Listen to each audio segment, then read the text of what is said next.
بسم اللہ الرحمن الرحیم۔ آسان عربی گرامر برائے قرآن فہمی کے سلسلے کا یہ لیکچر نمبر 53 ہے۔ اس میں ہم فعل ثلاثی مجرد کے بارے میں پڑھیں گے۔ ثلاثی کے معنی ہیں تین اور مجرد کے معنی ہیں جڑ یا اصل۔ اس کا مطلب یہ ہے کہ ایسا فعل جس کے واحد مذکر غائب کے صیغے میں صرف مادے کے اصلی حروف ہوں، یعنی پہلے صیغے میں مادے کے اصلی حروف ہوں۔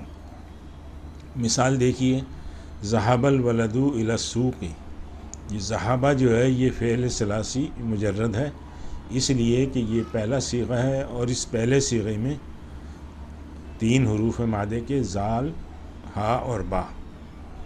لڑکا گیا بازار کی طرف۔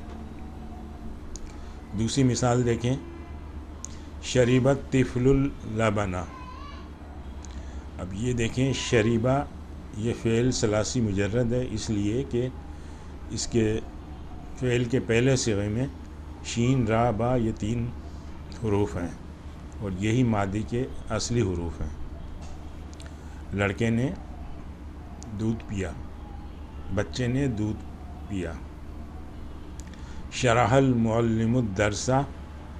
معلم نے درس کی شرح کی۔ اچھا، یہ شین، راہا یہ بھی مادے کے تین حروف ہیں، اس لیے یہ ثلاثی مجرد۔ اور مثال دیکھیں، جیسے لفظ ہے جلسہ، اس میں بھی تین ہیں، آبادہ، حسیبہ، باؤدہ۔ یہ سارے جو ہیں ان میں تین تین حروف ہیں، یہ سارے ثلاثی مجرد کے افعال ہیں۔ اب آگے دیکھیے کہ ہم نے فعل ثلاثی فعل ماضی کے تین اوزان پڑھے تھے، اسی طرح سے مضارع کی بھی تین اوزان پڑھے تھے۔ اب ان کی اگر کمبینیشن بنائیں ہم آپس میں، ایک فعل ماضی لیں اور ایک فعل مضارع لیں تو اس طرح سے 9 کمبینیشن بن جائیں گی۔ تو یہ 9 کمبینیشن کے بجائے ہم 6 کمبینیشن جو ہے وہ استعمال کرتے ہیں۔ وہ دیکھیں کون کون سی ہیں۔ جیسے فعل ماضی کا وزن ہے فاعل، تو اس کے ساتھ ایک فعل مضارع کا وزن ہے یفعل۔ تو جب یہ فاعل اور یفعل جب اس طرح کی کمبینیشن سے الفاظ بنیں گے تو وہ کہلائیں گے باب نصرہ کے الفاظ ہیں۔ یعنی یہاں عین کلمے پہ زبر ہے اور یہاں پر پیش ہے، تو یہ باب نصرہ کے ہیں اور نون سے پھر اس کو ریپرزینٹ کرتے ہیں۔ ڈکشنری میں جب ہم دیکھیں گے تو مادے کے لحاظ سے جو ہے وہ ڈکشنری کو دیکھا جاتا ہے، تو وہاں پہ پھر نصرہ ینصرو کے سامنے یہ نون لکھا ہوگا، اس سے یہ پتہ چلے گا کہ یہ باب نصرہ سے ہے۔ اچھا، اب فعلہ کی کمبینیشن بناتے ہیں ہم ایک دوسرے وزن سے، یفعلو۔ یہاں عین کلمے پر زبر ہے، یہاں زبر ہے، یہاں عین کلمے پر زیر ہے۔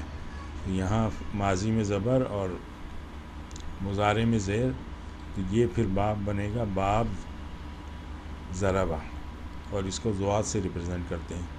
پھر ایک تیسری کمبینیشن بنے گی فعل یفعلو، تو یہ ہے باب فتحہ اور اس کو فا سے ریپرزینٹ کرتے ہیں۔ پھر ایک دوسرا وزن لیتے ہیں ماضی کا فعیلہ، اس سے مضارع کے ساتھ ملایا یفعلو، فعیلہ یفعلو، تو یہ باب سمیہ بن گیا اور سین سے ریپرزینٹ کرتے ہیں اس کو، اس طرح سے فعیلہ یفعلو، یہ باب حسیبہ بن گیا اور اس کو ہا سے ریپرزینٹ کرتے ہیں۔ پھر تیسرا ایک ماضی کا وزن لیتے ہیں فعولہ، اس کو یفعلو سے ملایا، یہ باب کرومہ بن گیا اور اس کو کاف سے ریپرزینٹ کرتے ہیں۔ تو باب کیا ہوا؟ ماضی اور مضارع میں عین کلمے کی حرکت کے تعین سے باب متعین ہوا۔ یعنی اگر ماضی میں عین کلمے پر زبر ہے اور مضارع میں پیش ہے تو یہ باب نصرہ ہو جائے گا، اور اس طرح سے یہ سارے چینج ہوتے جائیں گے۔ اس کو اگلی سلائیڈ میں دیکھتے ہیں۔ نصرہ ینصرو، دیکھیں یہ فعل ماضی ہے اور یہ فعل مضارع ہے. اس میں عین کلمے پہ دیکھیں یہاں پر ماضی میں زبر ہے اور یہاں پر پیش ہے, تو یہ کمبینیشن بن گئی باب نصرہ.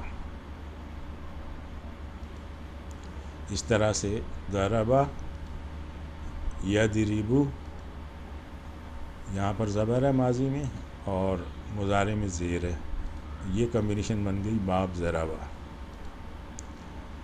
فتح یفتح, یہاں دیکھیں ماضی میں زبر ہے اور مضارع میں بھی زبر ہے, تو یہ باب فتح بن گیا. سمع یسمع, عین کلمے پر ماضی میں زیر ہے اور مضارع میں زبر ہے, تو یہ باب سمع ہو گیا. اس طرح سے حسیبہ یحسب, ماضی مضارع دونوں کے عین کلمے پر زیر ہے, تو یہ باب حسیبہ ہو گیا. اور کرمہ یکرم, یہاں بھی دونوں کے عین کلمے پر یعنی ماضی مضارع کے عین کلمے پر پیش ہے, تو یہ باب کرمہ ہو گیا. تو اب یہ ہے کہ اگر دو چیزیں ان میں سے آپ کو پتہ ہوں تو تیسری چیز معلوم ہو سکتی ہے.